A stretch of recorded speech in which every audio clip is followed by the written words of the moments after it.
Rivian, the electric vehicle maker, plans to begin construction on a second manufacturing plant in 2022, even as it's falling short of its production goals at its existing plant.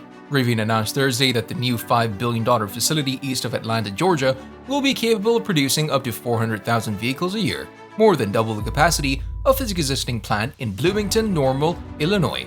The company also said Thursday that it has shipped its first two SUVs. Want to know about it? Well, stay tuned to the video and watch the video till the end.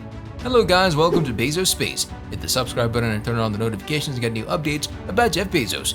Hit the like button to show your support, and in today's video we're going to discuss Jeff Bezos just released Rivian's $5 billion plant in Georgia. So without any further ado, let's begin.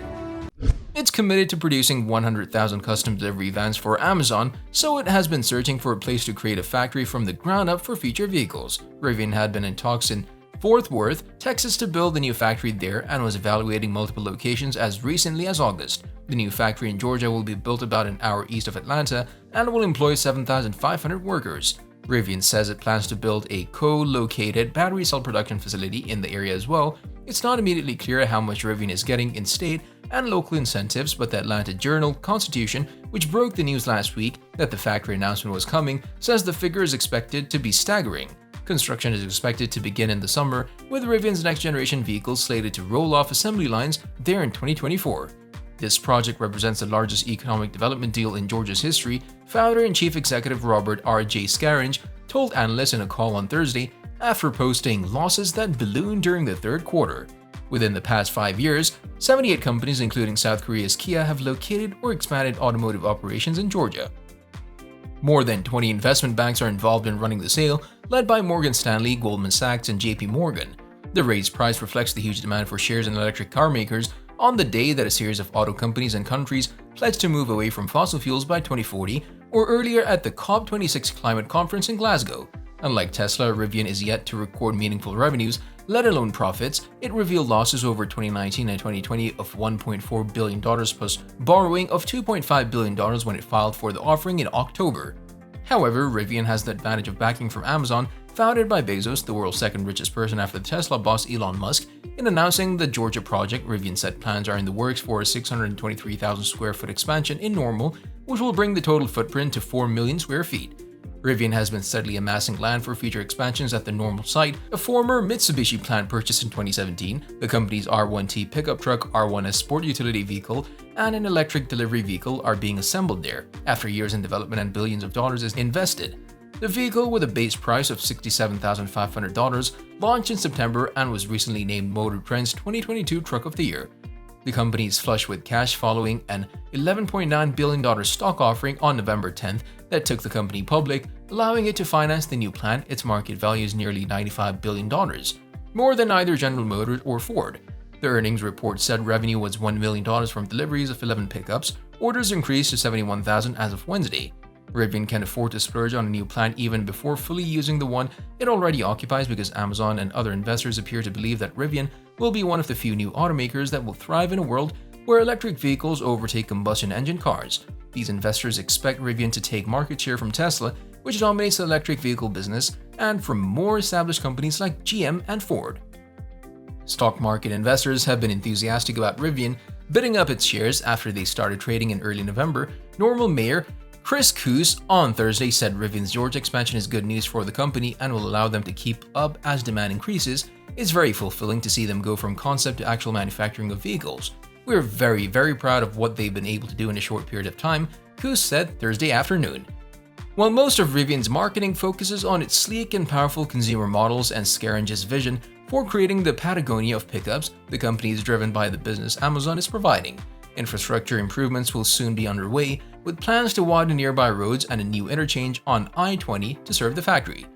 So could changes to the law that would give Rivian and other electric vehicle makers a jolt? Lobbyists for the automakers have renewed their pleas to state power brokers to let them sell the vehicles directly to Georgia customers, despite opposition from powerful auto dealers who favor the current structures. And state legislators could try to revive a $5,000 tax credit for electric vehicles that was eliminated in 2015 at the urging of critics who believed it was too generous. During the pandemic, the chip shortage forced automakers to curtail vehicle production, and limited inventories pushed up prices. Companies are now scrambling to protect operations against the spread of the Omicron variant of the coronavirus. Rivian said that as of December 15th, it had about 71,000 R1T and R1S pre-orders in the United States and Canada, up from 55,400 it reported at the end of October. Morgan Stanley analyst Adam Jonas said the new order count seems to have come in at the low end of expectations. Former U.S. Senator David Perdue, who is challenging incumbent Governor Brian Kemp with the backing of Donald Trump, is holding a Tuesday rally in Rutledge to protest the plan and investor George Soros, who is one of its backers.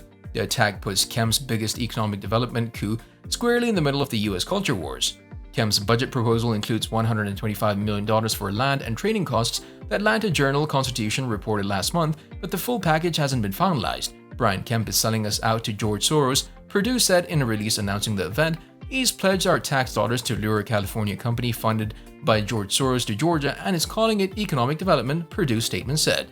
Kemp thought he could get away with this under the guise of economic development, but all he's doing here is selling us out and lining George Soros' pockets. Rivian is backed by a long list of institutional investors and Wall Street stalwarts, including Soros Fund Management. The firm, which also participated in several private funding rounds before the IPO, owns more than 2% of Rivian's shares outstanding, according to data compiled by Bloomberg.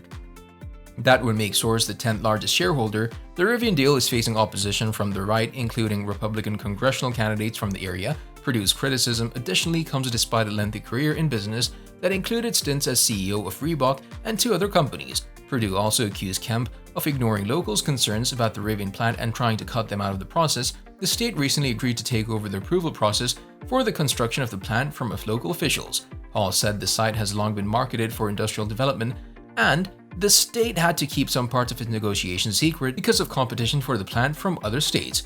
But Georgia economic development officials have made it clear that they're committed to hearing directly from local residents about their concerns, he said. In Georgia, only a small portion of the driving public is behind the wheel of an electric vehicle. Overall, the number of electric vehicles in Georgia make up a little more than 1% of all automobiles newly registered in the state. That small percentage has held steady the last 3 years. It remains to be seen whether having a Georgia-built electric vehicle will change that. The plan has local detractors who say it would bring environmental problems that an Atlanta-style sprawl to the community.